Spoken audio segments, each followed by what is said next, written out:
जाकी रही भावना जैसी, प्रभु मूर्ति देखी तिन तैसी। यह तो आचरण आप लोगों का है। बड़ी विचित्र सी स्थिति है। आप हर अच्छे कार्य का समाज आज के यही ढोंग है आप लोगों का, यही ढोंग है। हर अच्छे कार्य का आप विरोध करेंगे, हर अच्छे कार्य का आप विरोध करेंगे। हर अच्छा कार्य जो प्रदेश के हित में है, देश के हित में है, आप उसका विरोध करेंगे।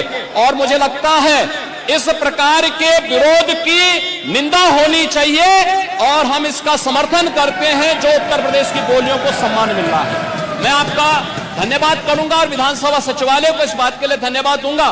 कल हम लोगों ने यहां पे इसका शुभारंभ किया, समाजवादी पार्टी ने उसका विरोध किया है और मुझे लगता है कि प्रोसीडिंग का हिस्सा होना चाहिए। इनको समाज के सामने एक्सपोज करना चाहिए। अपने बच्चों को ये लोग पढ़ाएंगे इंग्लिश स्कूलों में और दूसरे के बच्चे के लिए अगर वो सुविधा सरकार देना चाहती है, कहते नहीं उर्दू पढ़ाओ इसको, यानी उसको मौलवी बनाना चाहते हैं, कठपुल्ला पर की ओर देश को ले जाना चाहते हैं। ये नहीं चल सकता है। देखिए, जिस पार्टी ने सिर्फ धर्म को ही आधार बना लिया है कि धर्म पे ही राजनीति करेगी, उसके लिए इस तरीके की भाषा का प्रयोग करना कोई नई बात नहीं है।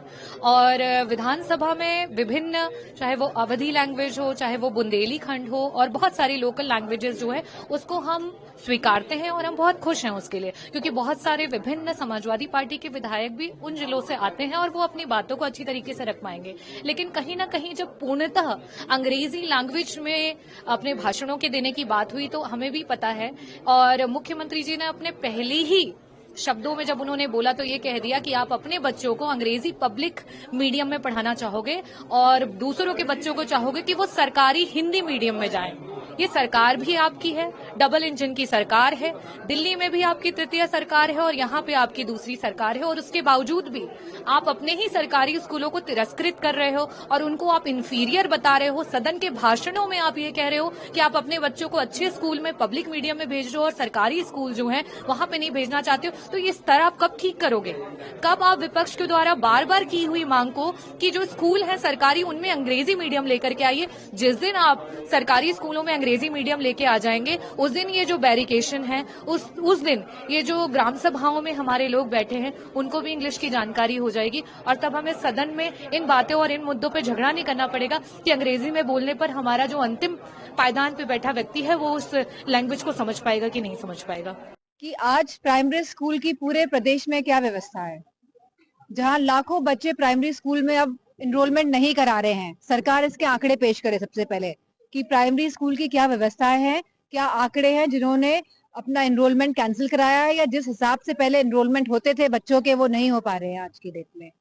और जो बात कह रहे हैं कि हम किसी भाषा विरोधी है, तो बताइए नेताजी ने सबसे ज्यादा अगर अपनी मातृभाषा हिंदी का सहयोग भी किया और उसको आगे बढ़ाने की बात अगर किसी ने की तो आदरणीय श्रद्धेय नेताजी ने की, और समाजवादी पार्टी हमेशा इसका साथ देती है और अपनी भाषा को आगे बढ़ाने के लिए हम कुछ भी करेंगे। देखिए, जो विषय था मुझे लगता है कि उसको स्पष्टता से समझ नहीं पाए मुख्यमंत्री जी, क्योंकि विषय ये था कि जो क्षेत्रीय भाषा है, चाहे वो ब्रिज की भाषा हो, बुंदेलखंडी हो, भोजपुरी हो या फिर अवधी हो, ये सब भाषाएं हमारी अपनी भाषाएं हैं, हमारी रीजनल, हमारी लोकल लैंग्वेज है। पर इस प्रदेश की और खासकर सदन की जो आधिकारिक भाषा है वो हिंदी है। जो विरोध था वो विरोध था विपक्ष का अंग्रेजी भाषा को लेकर के, और होना भी चाहिए। वजह यह है कि इसी सदन में अमेंडमेंट लाकर हिंदी को रिप्लेस किया गया था अंग्रेजी से। बहुत बड़ा आजादी का आंदोलन हुआ, संविधान में उसका प्रावधान किया गया और बहुत ही बलिदान के बाद ये संशोधन आ पाया था। अगर फिर वापस ये आशंका जताई नेता विपक्ष ने कि अगर फिर से अंग्रेजी भाषा की एंट्री उत्तर प्रदेश की विधानसभा में होगी तो वो कहीं ना कहीं इस प्रदेश के जो भावनाएं हैं वो आहत होंगे और उनका अपमान होगा। ये प्रमुख था हमारा विरोध जो है वो अंग्रेजी भाषा को लेकर के है। सदन की कार्यवाही के अंदर इस बात से नहीं इनकार किया जा सकता है कि अंग्रेजी भाषा एक इंटरनेशनल लैंग्वेज है और सब लोग आज की तारीख में चाहे वो कोई भी अभिभावक हो अपने बच्चों को वो तालीम देना चाहता है, पर सदन की कार्यवाही में उसको आधिकारिक बनाया जाए, इससे शिक्षा का कोई लेना देना नहीं है। हम सदन की कार्रवाई की भाषा की बात कर रहे हैं और उस पर चर्चा होनी चाहिए। उस पर अगर इस तरह की टिप्पणी आए तो वो दुर्भाग्यपूर्ण है। मैं कह रही हूं ना कि वो उस बात को जो मुख्य आरोप था उसको, वो जो मुख्य हमारा समझ जो थी जिसपे हमारा विरोध था वो अंग्रेजी भाषा पे था। कोई नहीं कह रहा है कि अंग्रेजी भाषा मत पढ़ो या मत पढ़ाओ।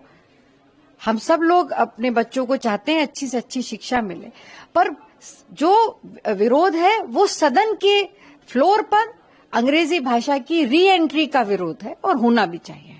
देखिए, माननीय मुख्यमंत्री जी जो भी कुछ कह रहे थे उनकी सब बातों का समर्थन था। जब उनसे ये कहा गया कि इसमें उर्दू और जोड़ लीजिए, तो उन्होंने इस बात को अपने पार्टी के एजेंडे के हिसाब से इसको मोल्ड कर दिया, जबकि तमाम बातें माननीय मुख्यमंत्री जी उर्दू में भी बोलते हैं।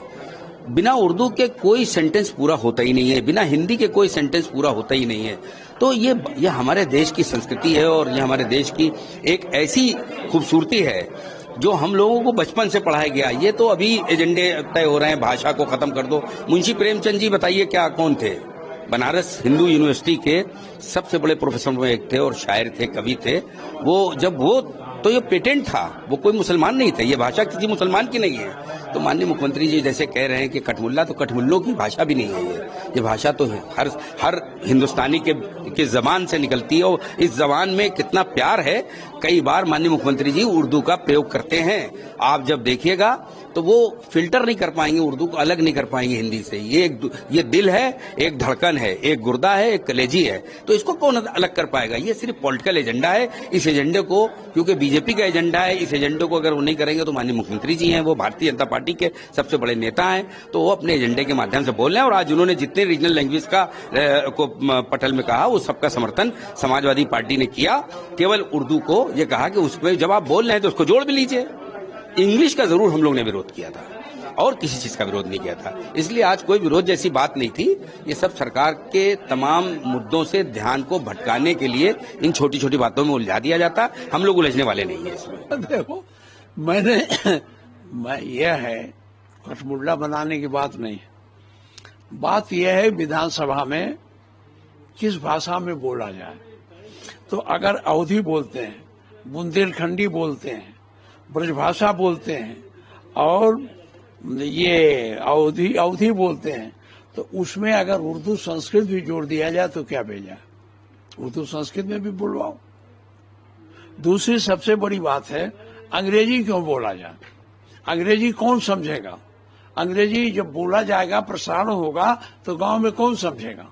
यहाँ कितने लोग हैं जो अनुवाद सुन के क्या करेंगे? जो इतने दिनों से 2500 वर्षों से 30 वर्षों से और ज्यादा 50 वर्षों से ज्यादा जो भाषा विधानसभा की मूल भाषा रही है वो हिंदी, वो तो रहे, हम उसके विरोधी नहीं है।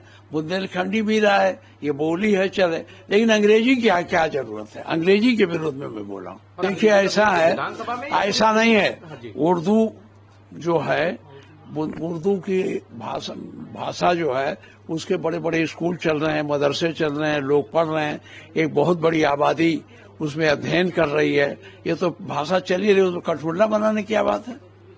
वो उनका बयान राजनीतिक था और वो बयान उनका बहुत उचित नहीं था।